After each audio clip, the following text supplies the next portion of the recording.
Hello there and welcome back to War Thunder, you beautiful people. Today I'm very happy because I can bring to you the tank review on the Cromwell V, and you can immediately tell that I'm more excited about this rather old tank now these days in the game than I am about the Chinook.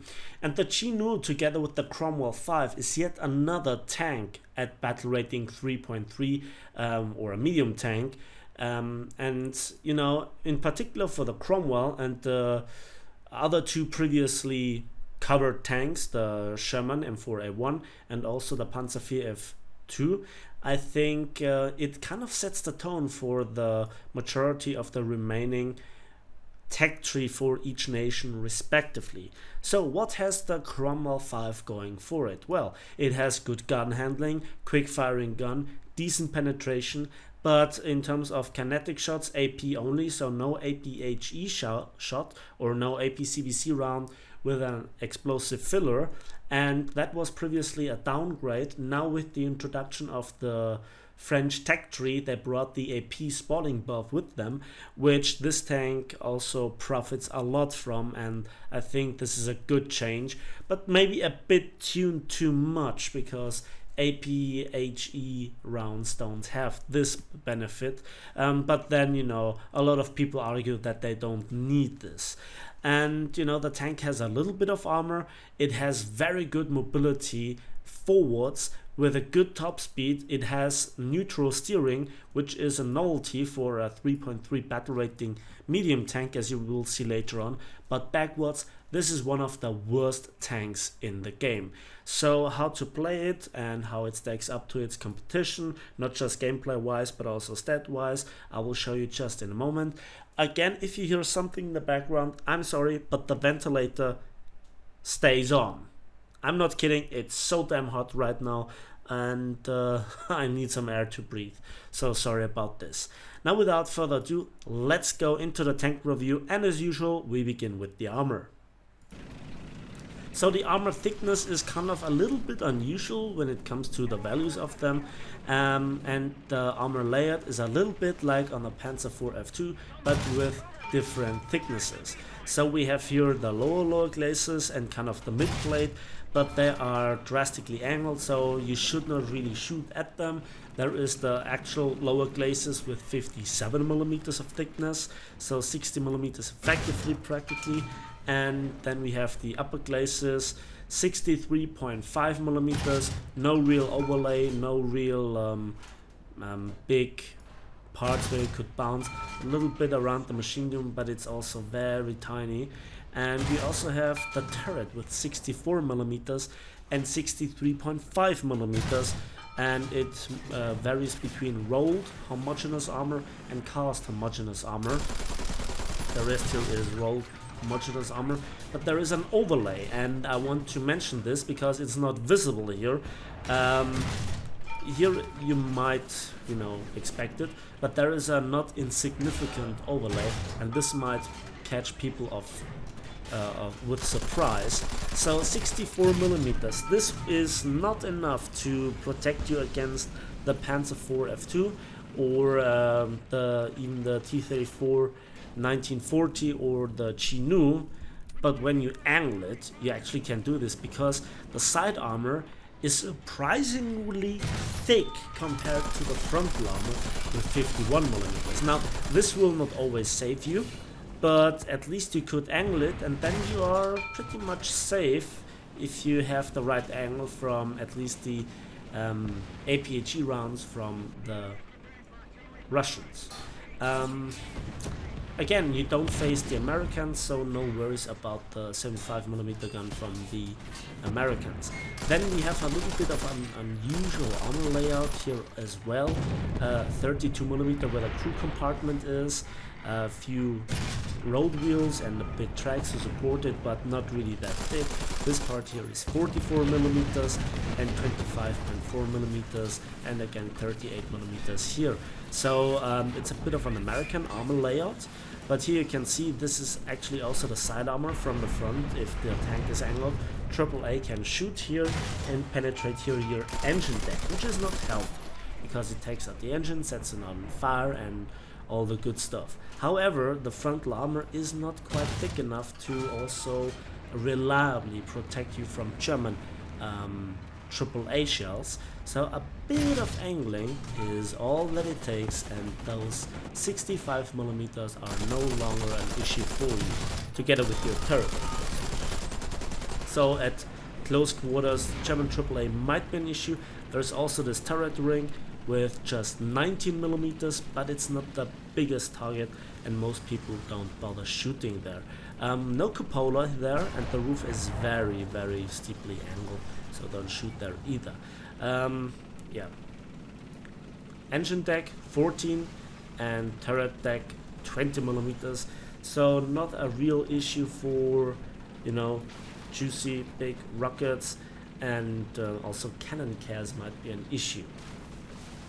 So overall, a little bit of armor, it's not paper, you might absorb a shot, and if you look at the X-ray, you see also why you also might survive that penetrating shot, because we have 5 crew members, of which 2 are in the bottom or in the hull, in the front of the hull, the driver and the machine gunner, as well as the loader, commander and the gunner in the turret.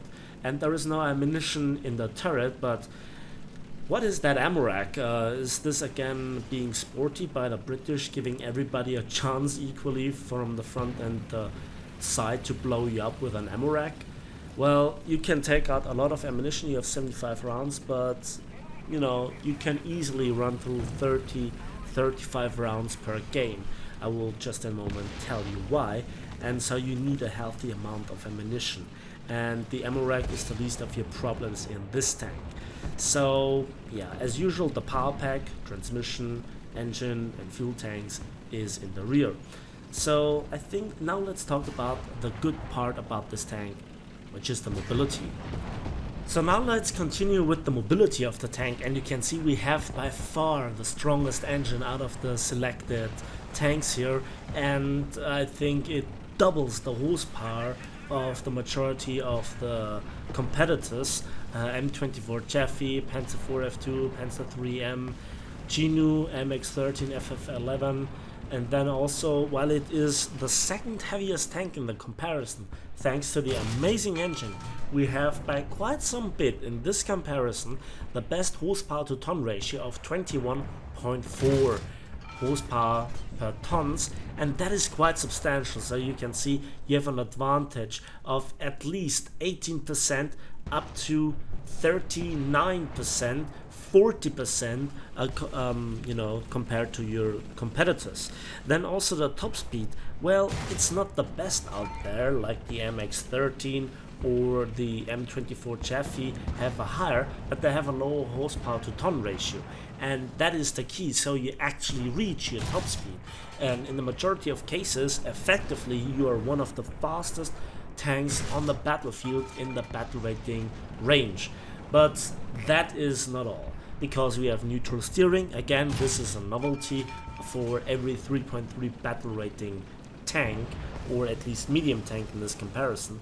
And the real sour part about this comparison is the reverse speed. Between 2 and 3 kilometers backwards really destroys a lot of the British tanks, because it's relatively easy to get into a position and to get into trouble, but to get out of there is really what the tank is not capable of. But we will see just in a moment what you can do about it in certain circumstances.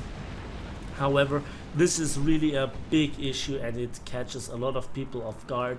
Now, I very often pick a position where I can drive sideways, and it's faster to completely turn around than to just roll back. And even if in those circumstances where you just want to peek out, take a shot and go back into cover because you have the golden opportunity, an enemy tank has shot, or there is just an explosion that blinds the enemy and the exposed enemy tank gives you a good target, well, you have a goddamn hard time to get into cover before the smoke settles, quite literally. And that is really the bad part about this tank.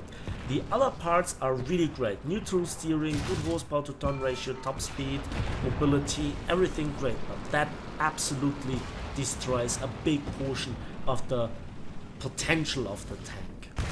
Now let's talk about the firepower, and the Cromwell mounts a OQF Mark V 75mm gun. The caliber is average, we have a lot of ammunition, the reload is really good. So aside from the Panzer IIIM, which has just a 50mm gun, we have, together with the M4A1, the fastest reload out there, and we have also one of the best turret rotation speeds in this comparison. Just the MX-13 FL11 light tank beats it by 5 degrees, but 25 degrees is very good, and well, it more than doubles the Chinu, and it is still so much better than the German opposition. So really good gun handling, and the journey continues with the gun depression. -12 is again, together with the German, the best in class. 20 degrees of gun elevation and 4 degrees per second, which is also quite average. So this is also very good. So you have the rate of fire advantage, and now let's talk about the ammunition that you deliver to your enemy. So the very first shell that I want to present you is the M72 shot. It's a simple AP shot, 619 meters per second muzzle velocity, 110mm of penetration, great post-penetration spoiling damage effect, which is thanks to the update with the French tanks. And this shell is very closely related to the AP shot from the Americans on the Shermans with the 75mm short barrel one. So it's very similar. And this is the shell to go to. This is practically the only shell that I ever used in this tank. It hits the enemy hard.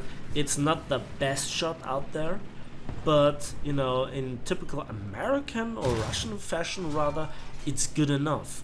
It can deal with every opponent that is out there, and if not, you know the enemy, like an angled KV-1 and you know, friends, you don't want to deal with them. And then let's continue with the second AP shot, and this is a tier 2 upgrade. This is the M61 APCBC round with 618 meters per second, and it offers you 93mm of penetration. Aha, an APCBC round. So I have a high explosive filler, right? No, I'm sorry old chap, but that's not true. This is not a Russian APCBC round or an American APCBC round or a German APCBC round. This is that kind of APCBC round that has no explosive filler. Therefore, I always make the difference between an armor-piercing shot and an armor-piercing high explosive shot. This is just an AP shot with some fancy capping on top of it to keep the penetration over longer distances. If you compare it to the previous shot, the M48, the M72, it has less penetration, and while it will be better over distance, it's at 1,000 meters, and you don't want to use the gun at 1,000 meters or longer, and you don't have any sort of benefit from it. So what's the real deal? Against angled armor, it also doesn't really help you. Against longer distances, it's also irrelevant. This is a shell that I personally see no reason to get. I'm sorry, it doesn't better post-penetration damage effect, it has no better muzzle velocity, and nothing. It's a useless shell. If you have the stock shell, just take that. And maybe you want to take one or two of the high explosive shells. But the M48 high explosive shell is nothing really spectacular, but you should use it because you could hull break certain half tracks or potato trucks, because you don't have the very good backup of a 50 cal or something like that. So you just have a coaxial machine gun, and that use is rather limited indeed. And you also cannot shoot down aircraft with, you know, your... Well, you can, but it's very difficult, and you shouldn't rely on it. So it's very situational. Again, the only shot that you should use is the M72, 30-35 rounds of it, and then a few high explosive shells. That's all that you should use. And again, the very last spreadsheet or data sheet that I have for you is the shell stat comparison, and there you can see we have no heat to deal with potato trucks such as the German Panzer IV. We have no APCR, we have no APDS, The HE shell is very unspectacular. We have no APHE, although here I have named it as such. This tank has not a lot of stuff going for it when it comes to the armament, but again, it's good enough, and at some point you really must realize that this is a trade-off from the Panzer IV or from the Sherman, but at least you have the better mobility. So, and finally we are already in the final gameplay. Now, the background footage that you see is not about the amount of kills, and it's not about, you know, having spectacular battles. It's more like the average battle what you have going for you with a tank that has that kind of mobility. Now, where are the borders between a light tank and a medium tank? There are medium tanks that act more like a heavy tank. There are medium tanks that act more like a light tank, and there are medium tanks that are something completely different and act more like tank destroyers. Various different approaches towards the medium tank design philosophy have been approached by various different nations, and I think that the Cromwell is more on the light tank side. Now again, the armor is not as bad as it might look at first, because at least from the majority of AAAs you are safe, but it really is more about, you know, using the mobility and using positioning to get the easy side shots. Now again, I know that an armor-piercing high explosive shell would be beneficial for every tank in the game, but not every tank has it, and I think the British didn't have them in the first place, so they have to deal with the solid shot. But again, we can deal with it because we have the high rate of fire and we have the great post-penetration damage effect that, with its characteristics, you just need to learn to play with. Again, it is massively improved compared to pre-French tank times. So here the enemy just didn't want to come to the front line, so we come to the enemy, and I think my team is approaching here very, very rapidly, and we look around and eventually we spot some enemies. Now this is already awfully close to the enemy spawn, and from now on you will not see me traveling really far or doing some weird maneuvers. No, I'm already in the perfect position. Now it's just picking the enemies apart. Looking around, being patient, and not getting killed is good. So here I am completely overestimating the distance, and I aim too high on this shtuck. So I correct my aim. I'm still relatively high, but I kill the engine, the loader, and the commander, and this aim was not the very best. And we just, well, injure the gunner, but now 4th time's the charm, right? Yeah, not my best aim, but thanks to my positioning, I got away with it, I guess.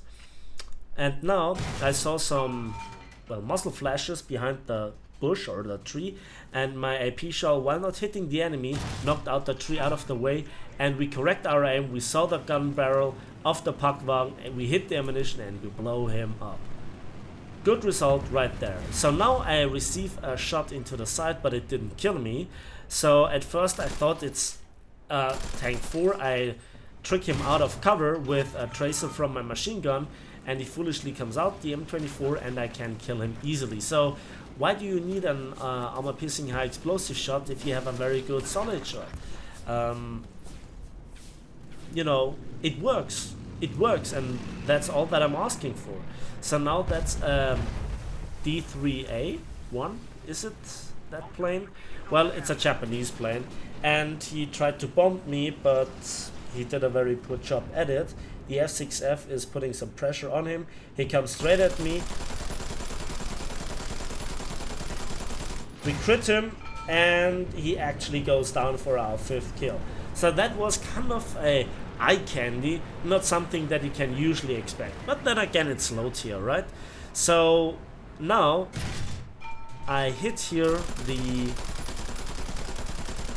CIS-30 and finish him off with the machine guns for my 6th kill.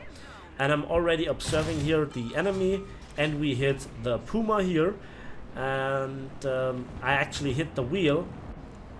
but at least I thought I gave his position away. He got away from me, but I guess not from the rest of my team. If they paid any attention, they now know where he is. There is now a 0. Might be the guy that I just shot down, because there are not that many Japanese players around. Again, I tried to shoot him down, but now my gun elevation, despite being on the good average end of the spectrum, is not good enough. But you know, a 0 cannot do that much to you unless he has the 50 kilo or the 60 kilogram bombs, but then again he needs to have good aim.